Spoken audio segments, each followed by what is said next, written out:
get ready to really dive in deep. You know that that's Amy's and my specialty. And of course, we want to go there as quickly as possible. So with that, I would actually like to officially welcome everyone to Live with Marcy and Amy, the Heart-Centered Woman. Today, front and center on our stage, we're going to be talking about making peace with the fear that stops you in your tracks, how to identify it, transform it, and gain the tenacity to propel forward, empowered in life. So with that, Amy, why don't you start off? Just tell us about you and all about you being a heart-centered woman. Great, thank you. So we are being recorded. Just we want to put that out there. And yes, I see most people have turned off their camera. We record this segment. There's also the live Q&A segment that's going to be available for $5 if you want to join us. We don't tape that segment. It's a very intimate segment. It's private. It's private. That live Q&A, we'll put the link in the chat in a bit. But yes, I'm Amy Shade. I am a woman's life coach. I am also the creator of the Radical Embodiment Method. And I'm really passionate about women and really supporting women in creating the lives that they really desire. That includes, really cultivating your passions, cultivating your relationships, and cultivating the biggest, most important relationship, and that's the relationship with self. And so I really help women in that area, in all areas of their life.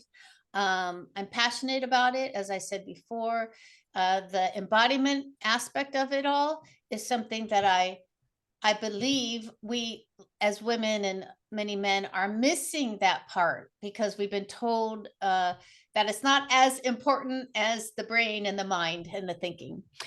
With that, I'm just going to keep it short because we want to dive into this. And so, yes. Marcy, why don't you go ahead and introduce yourself to everybody and how you support people? Thank you. So I'm Marcy Newman. I'm known as the Heart Shift Coach. And in fact, heart shifting is my process that I've created from over 50 years being in the field of helping people to help heal their hearts. I also focus on self-love. From my perspective, self-love is the key to us stepping into our divinity. And I think particularly as women, that is so important.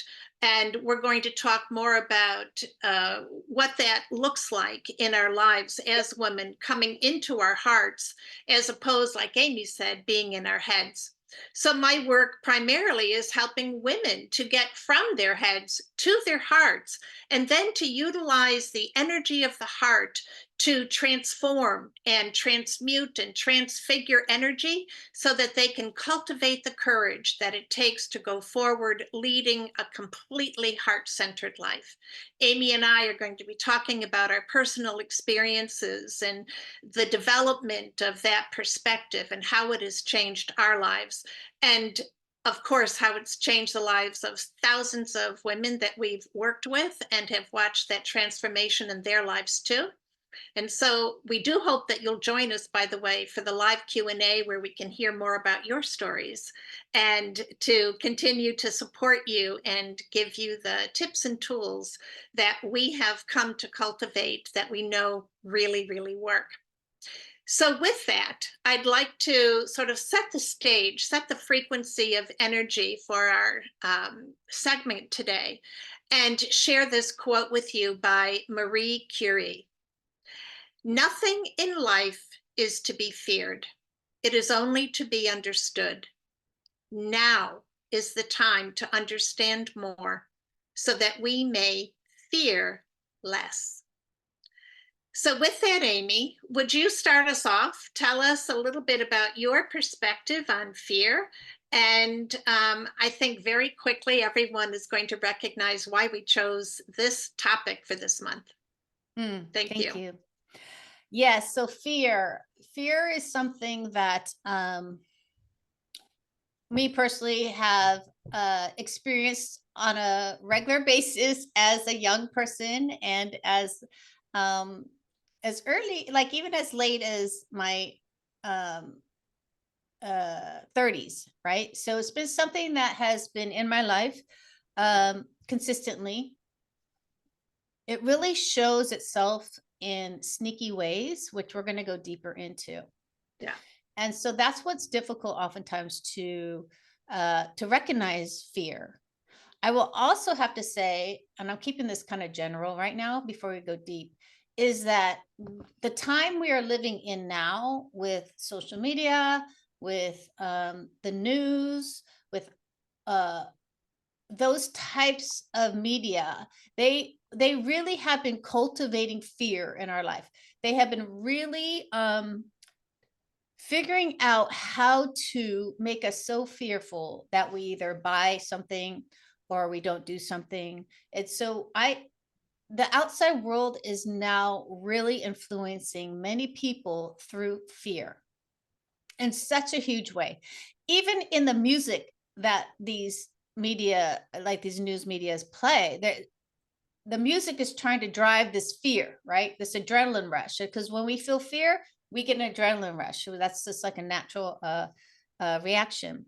Also, fear about what's really happening out in the world. So we're in a lot of there's a lot of wars going on. There's a lot of disruption. That's fear, real fear. It's not contrived, but it is something that we can't do anything about, really, right? On a personal level. As far as like maybe I'm fearful talking to Marcy, that's we're one to one. That's a different type of fear that I can control on some level and really reframe. So right now we are in a huge amount of fear, and I don't know if you can put in the chat box. Yeah, are you feeling that fear? You're constantly surrounded by fear, that it's constantly triggering you. We'd love to hear from you also about how fear is affecting your life. So Marcy, give us your perspective on fear and what's going on. So, first off, thanks for that, Amy. And as I was listening to you speak, I found myself really starting to think about how we've been groomed to respond to fear. And one of the things that I want to just address quickly is to everyone, keep in mind, that old acronym, FEAR, false evidence appearing real. And I think that's such a powerful image for us to keep in the forefront of our mind, because fear, from my perspective, and you touched on this, we have two different types of fear, right? We have fear that is prudent, fear that's real. A train is coming, excuse me, you're on the tracks, you know you need to get off. We have fear that we've developed over our lives. So, for instance, when I was a child, I remember watching a movie with my older brother. It was The Mummy. Well, let me tell you something. It scared the hell out of me. And every time there was some kind of a scary movie on, I could already feel that rush of adrenaline that Amy spoke of. My palms would start to sweat, my heart would start to pound. But it didn't stop there. When I watched later in life the movie Jaws, I had the same reaction, but then it became an accumulation of that fear. And so there came a time where I wouldn't go into the ocean up over my knees because I was so afraid of a shark coming and gobbling me up. But the fears that Amy and I really want to talk about today are those insidious fears, those fears that stop you in your tracks and very often go completely unidentified. And those are the things that we need to zero in on, because once we identify them, we can start to move on. Until then, excuse me, that fear is going to have its way with us. It will continue, just like with me in Jaws, it will continue to create this illusion that we are constantly having to be in survival mode. And that is what so many of us are experiencing now. We are in survival mode. And like Amy said, there's so much of that that's because we're being bombarded by things that we have no control over. So we must come inside now. And that's what we're going to do today. We're going to dive deep.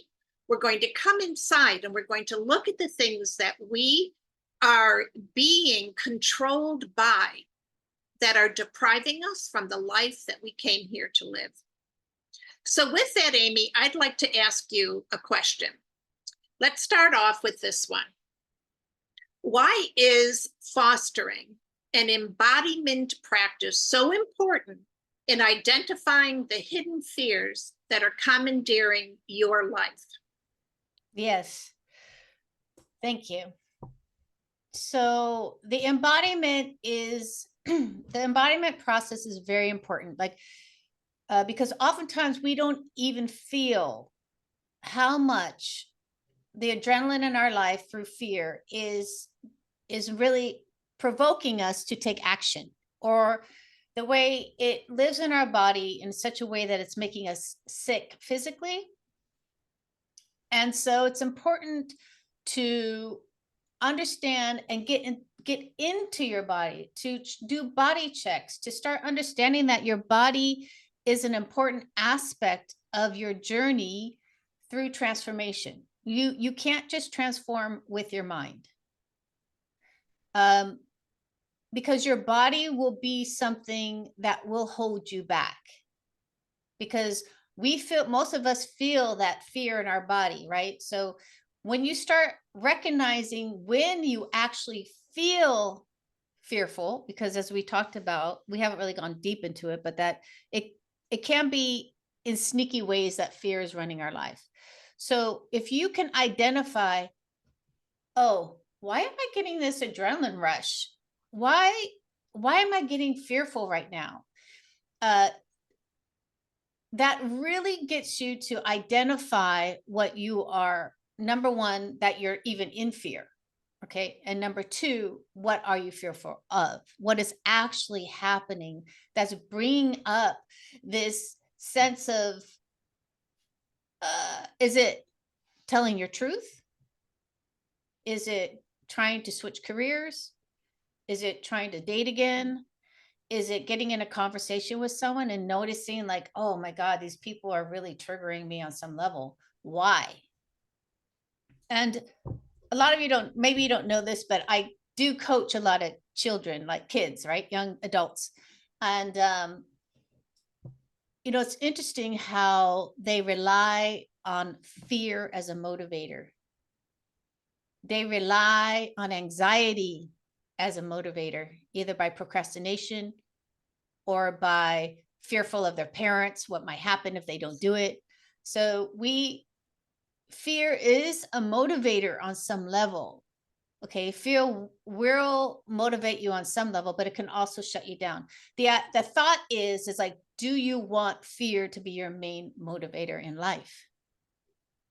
Because that is something that will keep you from being empowered. Because when women, especially when our nervous systems are like this and we're making decisions, it's not a good place to move from. It's better for us to move from a place of being calm. Okay. Because we make really good decisions that are aligned with our thoughts, our beliefs, our wants, and our desires.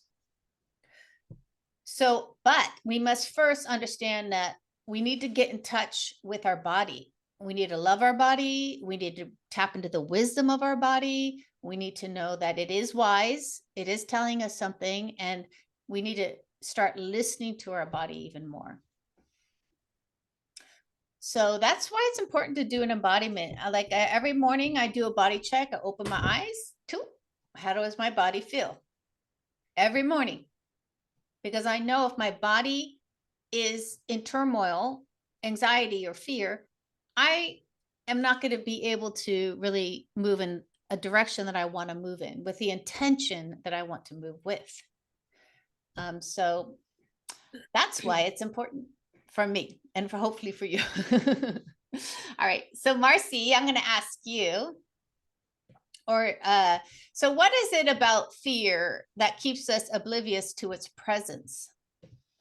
So I think we kind of touched on it, and that is that we have been groomed Yes. since young children to respond to fear. As you said, fear very often has been used to control us, to motivate us, right? And in some way to appease others. In other words, to be controllable. And Hmm. so we've become accustomed to feeling fear to the point where we don't even recognize its presence. I have so many stories to share with you with clients that I've worked with who had gone on for years convincing themselves that where they were in their lives were totally of their choice, and they were on the right path, and it was a belief that it was the only path that they could take. And in reality, it was all fear induced.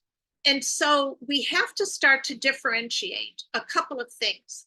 First off, when fear is in control, you will not be moving forward from a place of your heart. Fear obliterates your ability to connect with your heart. What we are really recognizing, and Amy and I have been teaching this now for 3 years. We hope that you have been with us and realize how important this is too. Women literally are the key to saving this world. We are here because we have the ability to live in our hearts. And when you live in your heart, you are coming from that intuitive place, that place where you get to see things from a much higher level. You're on top of the mountain. You're in a state of peace. You're in a state of clarity. You're in a state where you recognize the power of collaboration, right? There is not this situation where one is trying to overpower or control another. And so we as women are being called forward. We know you know this. And this is the key. This is why Amy and I are so passionate about teaching this, because as women, we have a mission. There's a reason why there are more of us on this planet than men. There is a reason why this time, okay, is a time of awakening. It's a time of awakening the hearts of women so that we can lead men, girls, children, babies from a place of wholeheartedness. And so we must come into this place of recognizing fear's intention is one thing and one thing only, and it's to separate you from your heart. It's to separate you from the place of your empowerment. And so it's one of those things we just have to accept as a starting place. This is truth. And so when fear is present, you can believe it is going to be a master of disguise. It will do anything it can. It will produce all kinds of smoke screens and masquerade and, have all kinds of distractions that it uses, because its greatest fear is that you remember who you are and what your mission is here. That's why we're here today. That's why we're so happy you're here too. And for those of you who are going to be listening to this in replay, start really breathing into your heart. Take this in, and you're going to feel the truth of it. Okay, so with that, Ames, I'd like to ask you another question. Why is it so easy to let fear stop us in our tracks? Hmm. Yeah, so I want to kind of circle back about what you were saying. And I think right now it's important for everybody to really reconcile their fear, to really look at fear, because we are our natural state is to love, and our natural state is to cultivate young people, cultivate relationship, really not like be responsible, not the responsible one in these things, but to share our natural gifts that have been often taken away through the patriarchy and through our upbringings and bad modeling. but Hmm. but if once we start really cultivating our heart and cultivating our confidence and cultivating our voice and cultivating through love, right? It's so transformational for everyone around you. And that's what Marcy was talking about, I believe, is that the rising up through a woman's natural gifts and natural desires for love and for community and for connection really can be so transformational in your relationships. I mean, this happens to me all the time where I see people are elevating because of the way I am showing up for them or the way I show up in my life. And so the thing about fear, and why it's so easy to let it stop us in our tracks is because yes, it is sneaky. It is something that I personally, my thing that kept me really stuck and was that this couple sentences. One is, I am shy. Gosh, how simple is that? I'm shy. Therefore, right? I can't do this. I can't have that. It's hard to do this. I can't do that. Another one is, I'm an empath. Okay. I feel too much. All of that is really in front of, is behind that is fear of participation, fear of rejection, fear of being visible, fear of telling my truth, fear. But it can be so easy as, I'm shy. I'm a shy person. Right. It could be easy as, I don't like people. It could be as easy as, I'm too busy, right? Anything that these little sentences that actually keep us from participating in life is, and actually moving through our comfort, getting out of our comfort zone, moving through our comfort zone and moving through the fear of actually participating in this life. Okay. And so it can be as easy as that. And that's why it's so dangerous on some level, because uh, we're not, oftentimes, we're not having the love that we desire. We're not having the connection in our marriages and our relationships. We're not having these things that are tugging on our body, the embodiment, the tugging on our body that's like wanting and desiring more. And so it's important that we understand that fear can be as easy as, I'm shy. And for me, that kept me, interesting enough, that kept me out of a performing career, right? As a dancer, performer, it kept me away from that, right? I might make excuses. Oh, they're this or they're that. Judgment also works, right? Oh, they're not worth my time. Oh, it's too hard. I'm not going to have to get in traffic and drive there. All these little things. Um, and so it did keep me from my performing career. And, it's interesting because the universe is, I'm going to talk about the universe later, but the universe has its own wisdom. And so, like I was telling Marcy, I just got an opportunity last week to sign with the agent. I signed with the agent. Now I am back with the opportunity of facing my fears, right? This is where the universe is like, Amy, it's time now. This will bring you to the next level, right? With fear, around fear of, I'm shy. So that's why it's so easy to stop us, because it can be as easy as, it's not the right time right now. So, Marcy, I want to go to you because I want to ask, like, how does fear affect you if you don't know it's actually controlling your life, which is kind of. So first off, I just want to comment. Number one, congratulations, Amy, on being signed with an agent. I can't wait to just watch how that whole thing unfolds. But I'd like to invite everyone in our audience, please put in the chat anything that's coming up for you.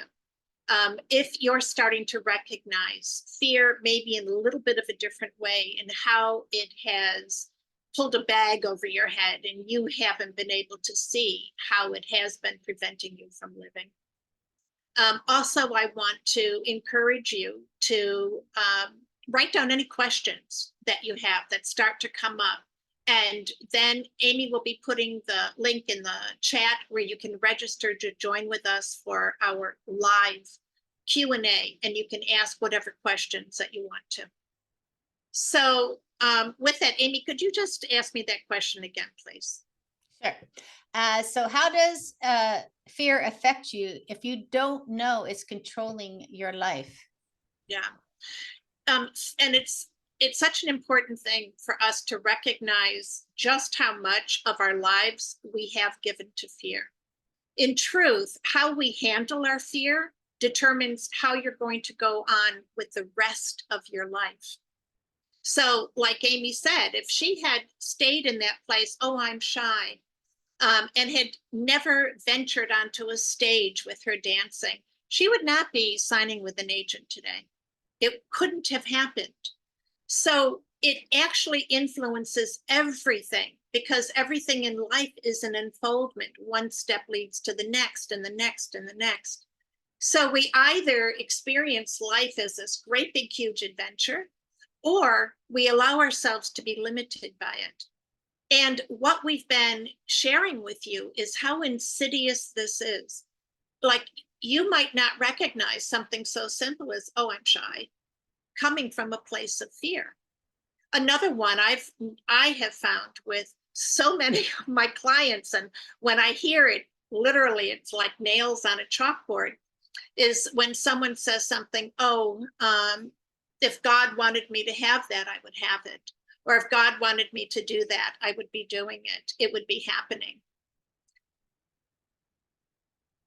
The creative God is within us. We are the ones responsible for creating our lives. We are the ones responsible for following our passions. Could you imagine if Amy didn't follow her passion? She would not be on stage with her dance. If I didn't follow my passion, I wouldn't be here speaking with you, nor would Amy. This is our passion. So it limits us when we don't recognize that any time that we are stepping backwards rather than forwards, we are allowing fear to control our lives and to rob us of everything that we have come here to experience. So if any of you out there would like to really live a life feeling free, feeling happy, in your passion, in your purpose, I know my hand is raised. How about yours?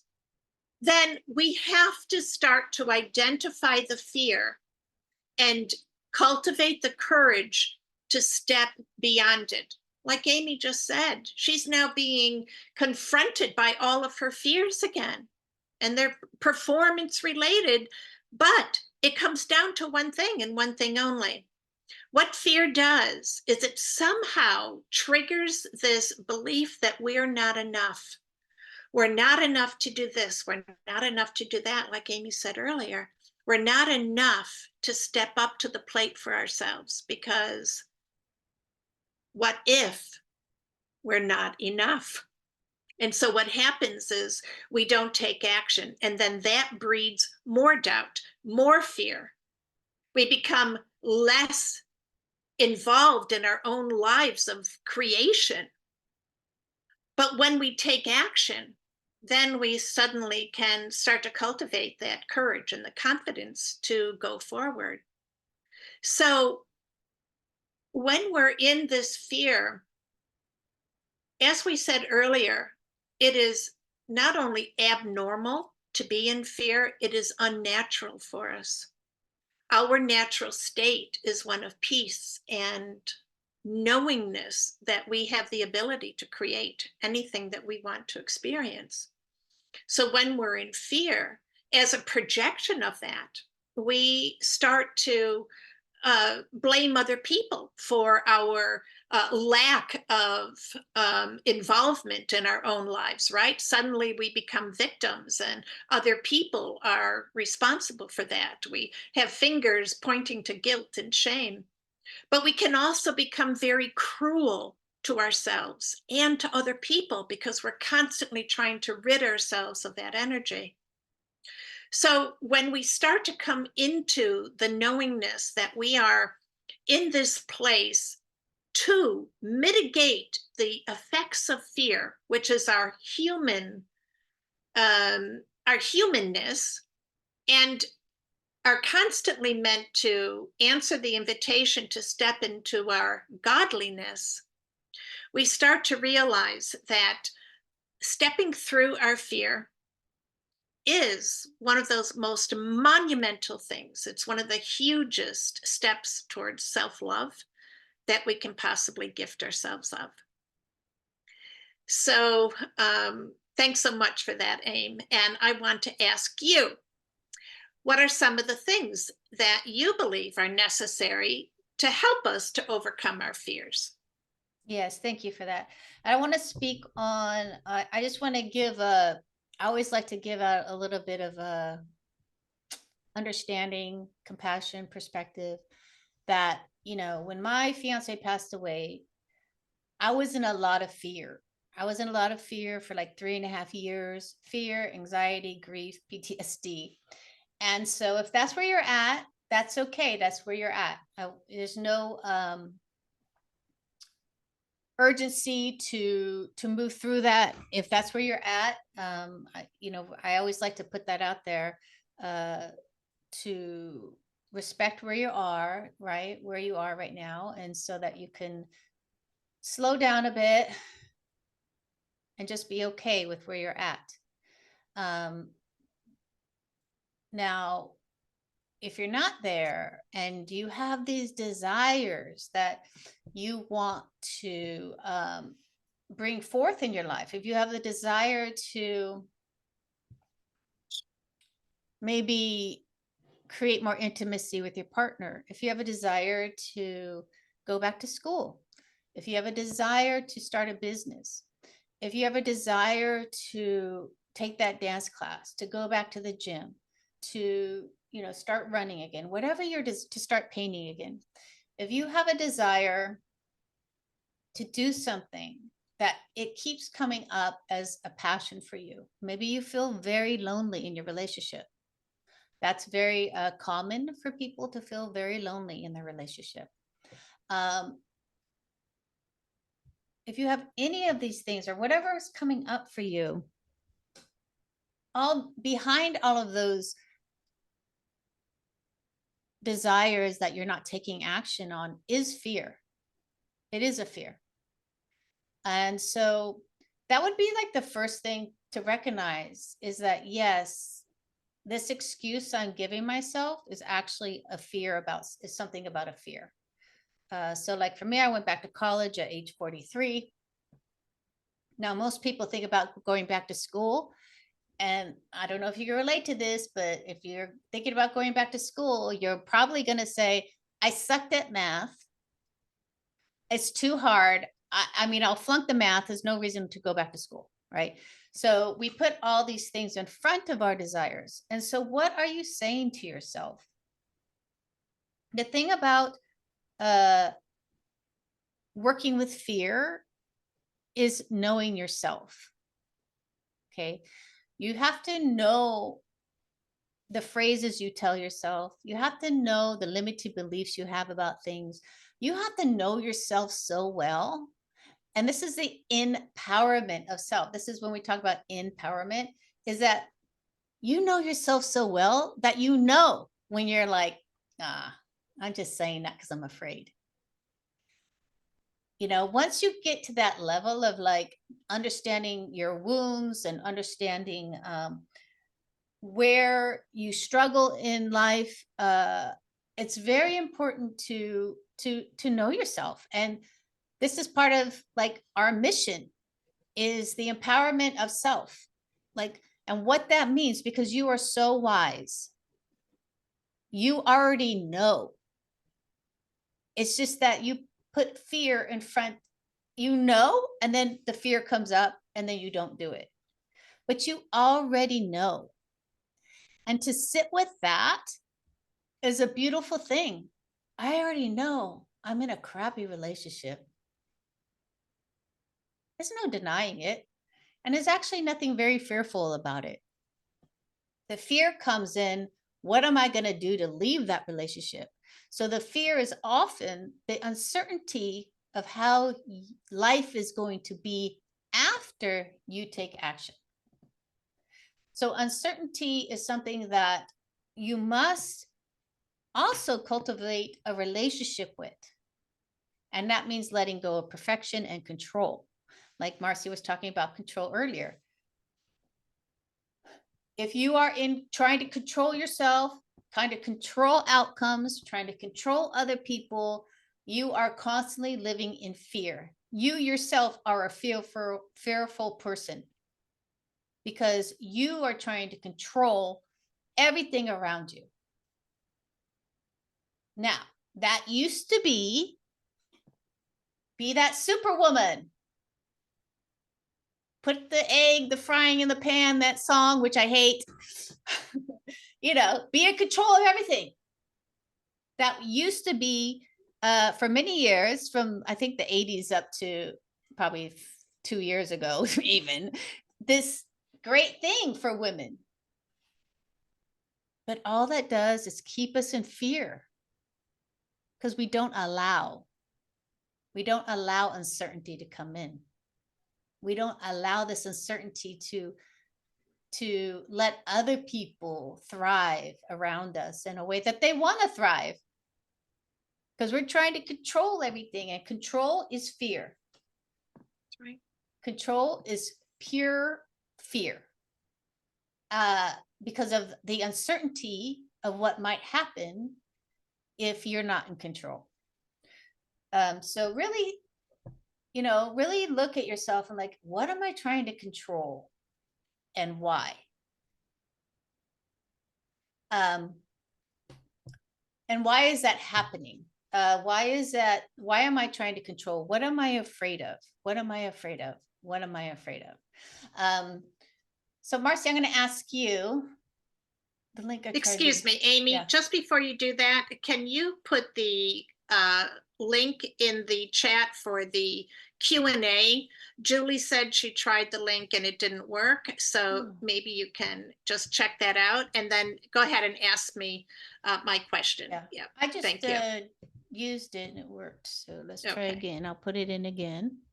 Yeah, for any questions you might have. Yeah, please join us afterwards. We can address your questions directly. And you can copy and paste it also and put it in your browser. Yeah. What's my name? Marcy, here we go. Who am I? Where am I? Okay, here we go. So can you give an example of how this happened in your life and how were you able to shift it? How did fear show up for you and how were you able to shift it? Such a great question. So I've had so many realizations like you, Amy, right? You started to identify this fear from a very early age. Same thing for me. I want to start out by saying that one of my expertise is energy. Okay. I'm an intuitive. And so energy is my game. It's my jam. So I recognize when my energy is contracting. And for me, that's the first sign that something is amiss. So what had happened was this was around my 25th wedding anniversary. And if any of you have heard my story before, I had this incredible epiphany that happened in a teepee. And I won't go into it right now, but when I came out of that experience, I noticed immediately my energy had become so contracted. I was so fearful that I was afraid that people could read it in my eyes. Now, the gist of that experience was that I suddenly realized how unhappy I was in my life. Okay? It was, how much longer do I have to do this? And when I went home after that experience, I tried to sweep all of that fear under the rug, just ignore it. And what happened was I had a number of medical issues that just became exacerbated, just really started to rage. And I also had this sense of doom. More than unrest, it was a sense of doom. I could feel my energy going, more and more contracted. So I went to a therapist who specialized in women in transition. Interestingly enough, I had been given this name and number a couple of years before that by a psychic, and I just sort of thrown it in my drawer. Anyway, came across the name and number, of course, no coincidences, went to see her, and before long, what I came to realize was how unhappy I was in my marriage. But immediately, what came up was, who will I be outside of this marriage? How can I disappoint all these people? How can I not be this? How can I not be that? How, in other words, I started to like come down to the basic notion that outside of that marriage, I would be nothing, until I realized that I had another option. Outside of that marriage, I could be everything. Complete shift in perspective, where I suddenly started to realize that my energy field was feeling more elastic, more, I could expand more, I could breathe more. I couldn't breathe. And so I started to just continue with introducing that possibility to myself. And as I continued to go further and further, all of those worst fears that I had about disappointing all of these people became very real. They were very disappointed. They were angry. A lot of them, lashed out at me. A lot of them fell away, friends, family. But the most amazing thing happened, and that was my energy had become so solidified with my truth that it no longer was contracted. And in fact, as I faced each one of those fears, and I'm getting God bumps as I'm talking, I hope all of you are feeling this. Each fear that I faced, my energy field became more and more expansive. I became more courageous. I became more confident. And I became suddenly more able to tap into, tune into, and express my truth. And so I started to have these realizations how, number one, and we started this off talking about embodiment, but how our body and our mind are there really serving our spirit. When we allow our spirit to be free and get rid of all the constraints of this world that we've placed upon it, something more than magic happens. And I believe it's our opportunity to sort of bring our divinity into our humanness. It's like heaven on earth. And so I also had some other realizations, and that was this dysfunctional relationship that I've been in with my husband, where I was constantly in service to him in some way, where I looked at that as my love for him. Oh, no, it wasn't. That was my fear that he wouldn't love me if I was myself. My fear that I had to be that, do that, walk over here, walk over there, breathe in, breathe out, all of that wasn't love. it was fear that had kept me in the marriage for way too long. And number two, that had deprived me from living as myself, living as the authentic, magnificent being that I am. And of course, being in my purpose, being here, fulfilling my mission, which is so clear to me now.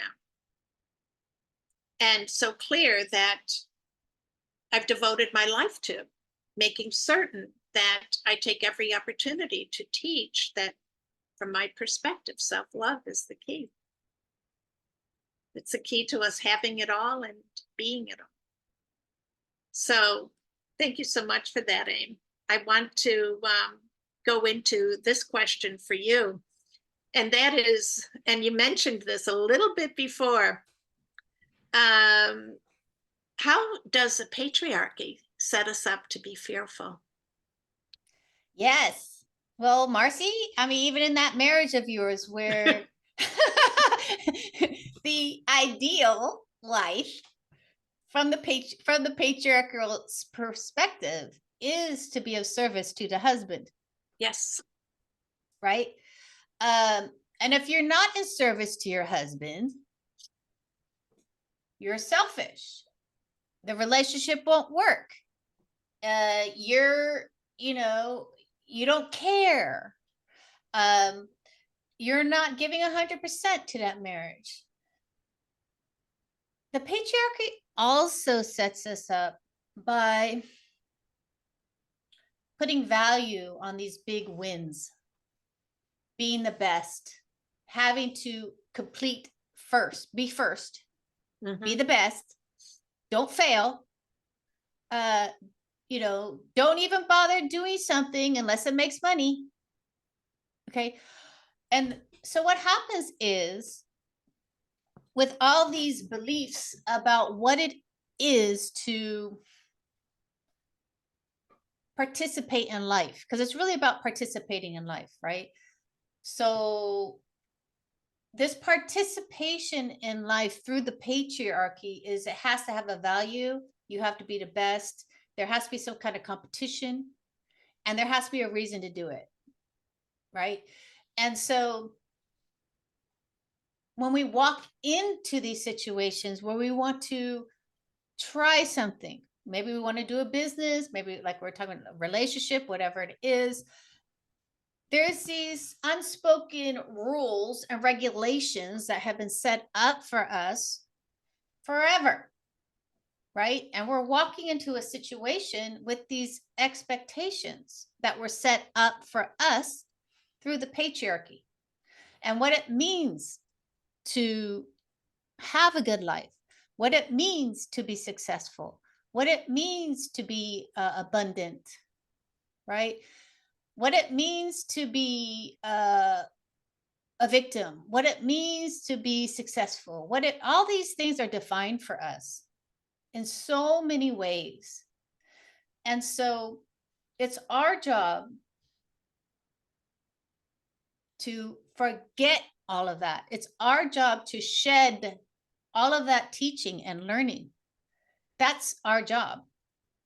Our job is to reclaim ourselves as ourselves. I'm different than Marcy. Marcy's different than Donna. I'm different from Catherine, Dennis, Jan. We all are different, and our brain is all wired differently. Everything is different about us. And that is where the patriarchy doesn't want you to even acknowledge that. Because guess what? You're special as is.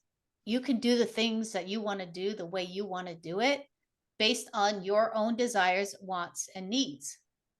And so we must be careful, and we must recognize these systems that are set up for us. They're there. When you enter the grocery store, they're there.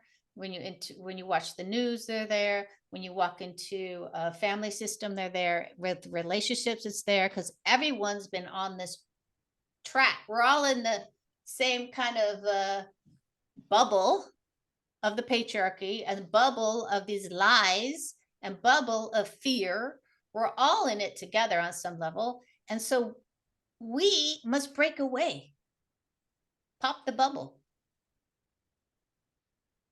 do things that we actually want to do for the sake of wanting it.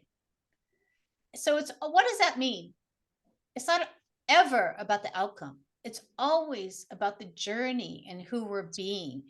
It's always about the journey and what we're learning. It's always about learning about more about ourselves. And so the patriarchy does not want you to do that. And I've been an outlier my whole life. I've been, I am like, you want me to, I stepped into this thing, marriage, and I was like, I don't know what this is, but I don't like it. It's very confining for me, right? I walked into a patriarchal system and I understood it as such, right? And I even started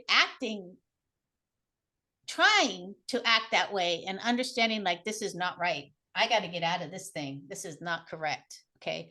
So, I think it's important that we understand that the patriarchy is there, the systems are set up, but do we want to keep participating? Do we want to allow the fear that we have to be the best to stop us from doing what we want to do? Do we have to let the fear of being in a relationship, being in a marriage defines us and makes us important and creates our purpose versus and staying in that unhappy relationship versus leaving that relationship and actually finding your true purpose? Or staying in that relationship and finding your true purpose and letting go of all these weird expectations that you're supposed to somehow hand over your life to someone else. And this goes for men too. It's not only women, but men also. No one should be handing our lives to anyone. Your life is your life. You should not be handing it to anybody. Right? And so really it's about taking responsibility for your life and who you are. That's really the ultimate understanding that no one can make me happy. I'm responsible for my own happiness. I'm responsible for my deeds of little trickery here and there, maybe, or this or that. I'm responsible for whatever happens, right? I'm the one who is responsible for myself. And so I think that's how,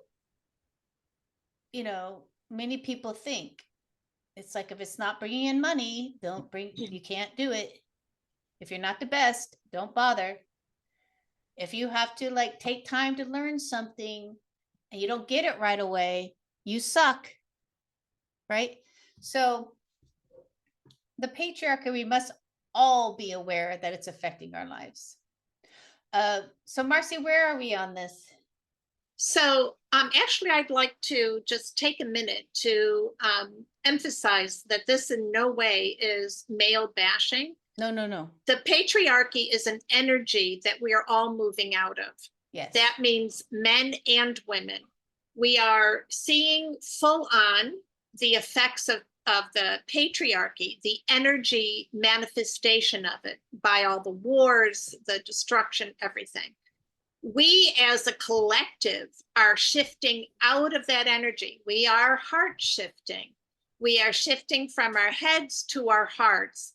There are demonstrations all around the world protesting these wars, demanding that these governments be dissolved. So we need to keep that into perspective. The other thing is that what I want our audience to know is that there is a whole population of men that are as heart-centered as we. And as a matter of fact, Amy and I will be starting a brand new channel called The Heart-Centered Man. And if you would like to hear from some heart-centered men, put yes, please in the chat, because we have a whole lineup, okay? And we are ready to show you the effects of this heart shifting in this world, and that these incredible men are shifting from that mindset of patriarchy into a brand new way of being. Health is calling to them. And Yes. it's one that is, demanding that they let go of all of these energies that have kept them confined, kept them constricted. I started to realize, oh my God, so many men are walking around the way I was feeling in that contracted state. And I'm Yes. telling you, it's painful. So we will be coming with this brand new show. And again, spread the word. There are so many heart-centered men that are clamoring to come on the show and to let you know that they are alive and well, and they are ready to take your hand, to take your arm, to join with you heart to heart, and to start to create relationships that are nurturing, that are mutually respectful and mutually supportive, and that each person, as Amy was saying, we are sovereign beings. And when we come together with that knowledge, now we can really share our hearts. Now we can really, be supported by the love that we share rather than competing for that love. So you can look forward to that. Again, let us know in the chat. Yes, please, if you want to start to hear from some heart-centered men. And other than that, Amy, I want to make sure that we mention our wonderful sponsor who is Trinity. so generous. Yes, I'm going to put the link in the chat here. Yeah, Trinity and Amy, Travel. Yep, Trinity tell everybody more about that. Yeah, Trinity Travel. So Trinity Travel gives our audience $100 gift card or $100 coupon towards hotels. Yeah. And I used it when I went down to San Diego when I was moving my mom's condo out, and it was beautiful. It's like you get to go to it's all around the world, so it's not just the United States. And you can book hotels with this coupon and get up to $100 off. It just depends how much each hotel costs, and then it gives you a percentage off. But yeah, it's beautiful. The link is here, the Trinity Travel. We are thankful for her and her company to really gift our audience with this opportunity to save as you travel. And the summer's coming, so you might be traveling. And the other thing I want to bring up, I'd love to know how many of you participated in our spring conference. It was absolutely amazing. We've gotten so much feedback from everybody. If you have anything you'd like to add in the chat, please do that. But Amy and I are also still offering the VIP package for all of the recordings, all of the free gifts, all of the free courses, and of course, 1 month free in our membership. And that is for $67. It is incredible. And even, I'll tell you, even just all of those conversations. I know, amazing. I mean, they are unbelievable. Everybody was so generous in what they were sharing. So with that, we're just about at our time. We're going into our live Q&A. If you have anything you want to talk about, you have anything that's been triggered for you, anything that you would like to ask us, we're here for you. And so, Amy, if you could please put that link in the chat also. I'm the linkster. You are the linkster today. That would be great, because there is, of course, a different excuse me, link that you will have to come into our we have a additional Zoom room with. So with that, I just want to say how much we've really appreciated you being here. And also I want to share this with you. This was another quote that came up for me. And it's, are you paralyzed with fear? That's a good sign. Fear is good. Like self-doubt, fear is an indicator Fear tells us what we have to do. Remember our rule of thumb. The more scared we are of a work or calling, the more sure we can be that we have to do it. And that was by Stephen Pressfield. And I just wanted to share that with you. Beautiful. Yes. Yeah. Okay, so we hit our time with Live with Marcy and Amy, and hopefully you'll join us in the live Q&A or grab the Thank you so much. Yeah, if we've touched your heart, if you've come to recognize anything that you didn't recognize before, you've learned something, please share it with us, or just let us know that you appreciate us. It's so wonderful to be appreciated. So thank you. Yeah, so you put it in the chat, and or don't forget to grab your $100 off in your hotel. Yeah, and you'll be getting our free gifts with the replay. Oh, yes. So yeah, we've got lots of things going on, and we're so happy to share them with you. Yeah. All right, so we'll see you in the next Zoom room. We are going from one thing to another. Yeah, thank you so much. Mwah. Bye-bye. See you next month, everyone, unless you're in our Q&A. All right, bye.